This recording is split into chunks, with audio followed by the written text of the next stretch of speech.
Là, je suis dessus. J'ai écrit la page hier quand il va à l'école. Point d'étape entre Fred Duval et Michel Bussy. Le scénariste de BD explique au romancier où il en est de l'adaptation de Maman à tort. Après, il y a le cadre, Le Havre, qui est une ville fascinante. Enfin, tout est là. C'est un bon polar. C'est le bouquin peut-être le plus dur. Mais en tout cas, moi, je pense qu'on peut en faire une excellente bande dessinée. Après notamment le succès de Nymphéa Noire, c'est déjà la 4e fois que Duval adapte Bussy. Pas surprenant, selon ce dernier, ses romans seraient organisés comme des BD. Par exemple, sur les dialogues, un personnage parle, il répondit, il se tourna. Enfin, il y a déjà des chants, des contre-chants, des éléments comme ça. Je dis pas ça pour dire que Fred était vraiment peinard et voilà, que je lui ai pré-mâché le boulot, parce qu'au contraire.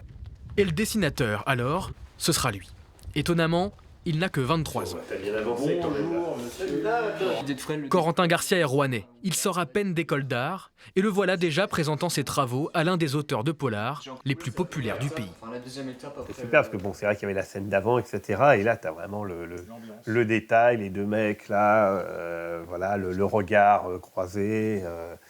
Non, c'est vraiment super.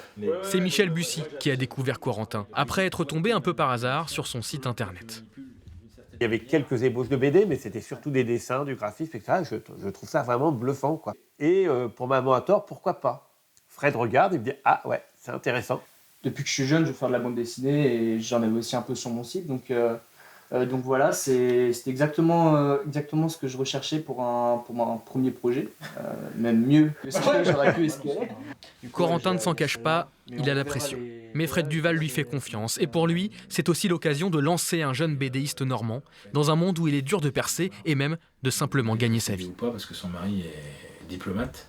Et il va